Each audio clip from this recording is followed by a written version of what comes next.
My name is Caleb Jack, and if you haven't watched one of my videos before, I'm on a quest to make 101 videos about things that I care about, things that you should care about too. Love, passion, and in today's video, don't let the beautiful greenery fool you, grass doesn't grow naturally here.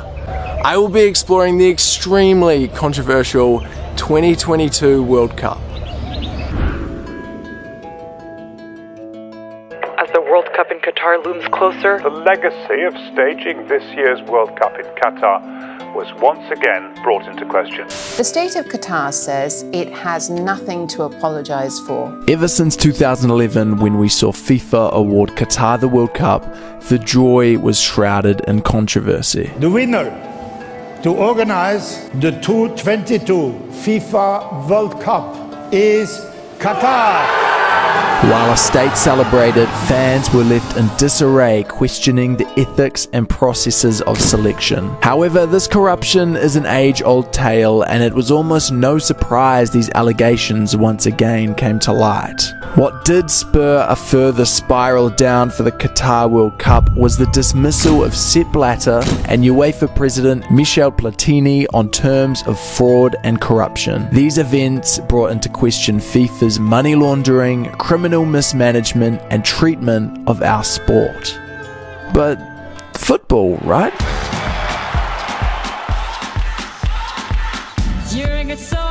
The lights, the action, it comes around only once every 4 years. What could they possibly do for us to miss it? There was probably a point in my life where if you came and asked me what I wanted to do when I was older, deep down, I wouldn't have admitted. I would have been thinking, professional football, professional football. Looking back on that, maybe that was a bit of a pipe dream. Now I find myself living this life that I've designed where I make videos and tell stories, and finally I'm going to be creating some sort of marriage between those two passions. I became interested in this story because I found myself at a moral crossroads where there was this incredible event that was happening that I adored, but I found that I could not morally justify being a part of this event and contributing to its revenue, hearing the things I had heard. And so that's one of my big questions. How can we morally justify watching this World Cup? You have your ID, no problem. Yeah, yeah, Go anywhere you like. yeah. I just buy and then ready. 1,200 and something. For ID? ID, yeah. Okay. Give your money to your sponsor. Yes. That's quite a lot of money for an ID. Yes. Because that ID will bring more money. Yes, yes. One person, 1 year, 1,200. Yeah. It's a lot of money. Yeah, it is a lot of money. So let's recap on what we've just heard. Given some workers earn as little as $275 a month, already we've come across an issue for migrant workers' rights. Your right to work relies on, but not limited to, a $1,200 identification payment. An average low-wage worker will spend the first 4 months working, incurring no profit. A middle-wage worker in just over 3 months, and while there are positions that put you in a better financial situation, they are packed with higher registration and setup fees. Imagine working a job for months without profiting. And remember, this is an identification fee that must be renewed each year.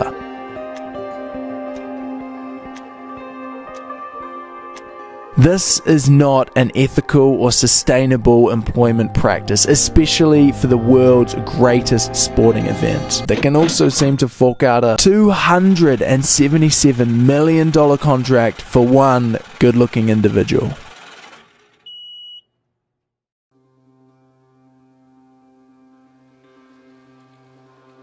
You don't have to look far to see how the many migrant workers are treated like some disposable asset. There are plenty of like roadworks and huge infrastructure being built everywhere, and you got to think, well, how far would you let a country go with that? How far would you let FIFA go with this? There's been reported around 1,500 people died. Migrant mortality projections differ throughout organizations, but they're all in agreement that there are far more than the only 3 deaths the state of Qatar and FIFA president Gianni Infantino claim. The European Journalism Training Association's fact-checking operation conclude the statement of Gianni Infantino seemed to be true at first if you look at the Workers' Welfare Report, but having other reports from different human rights organizations and journalism investigations that assume much higher numbers makes it highly unlikely that just 3 people died in construction of the stadiums.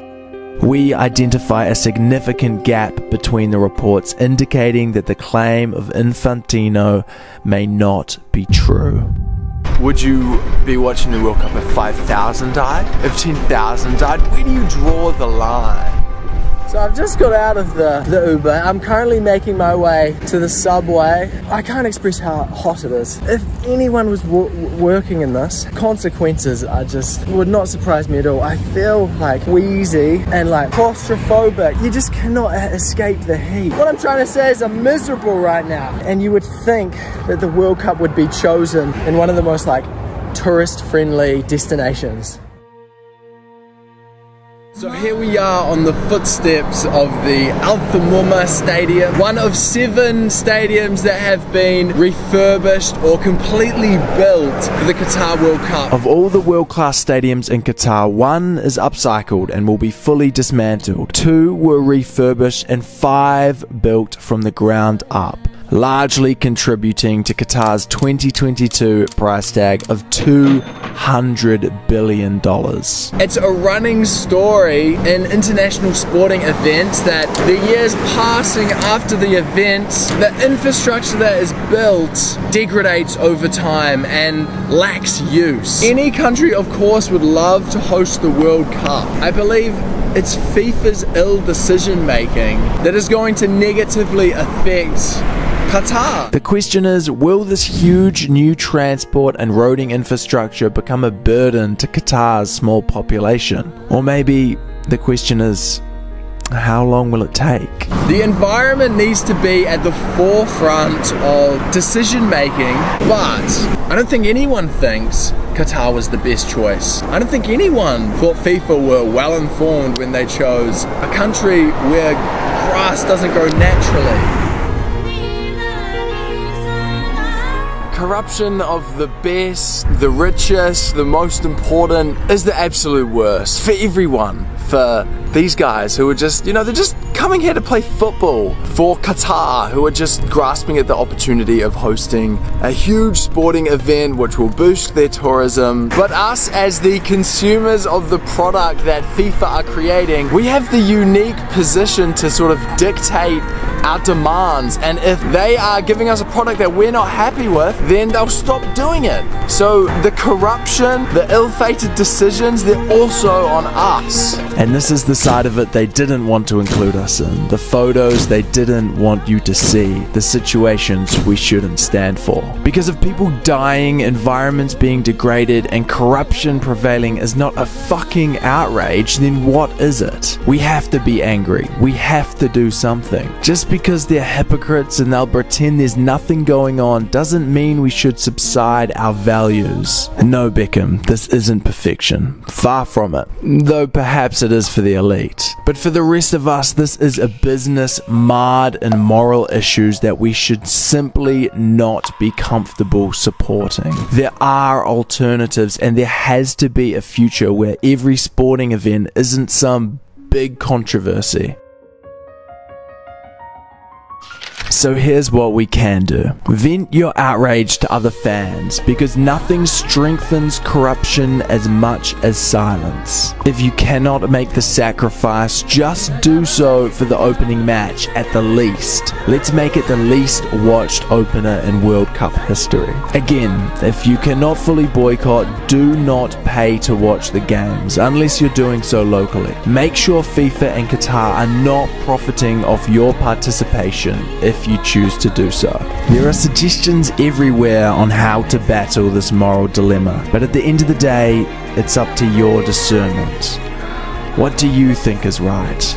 Personally, I won't be watching the World Cup. As much as I love it, I don't think that we should let the occasion get the better of us. And I think that we should admit there is no moral justification to being a part of this event. My heart breaks because I feel like the stories of controversy have been lost in this echo chamber of football, football, football. So let's do something together. Let's look at the solutions we can be a part of instead of sort of batting our eyelids and just letting it happen again.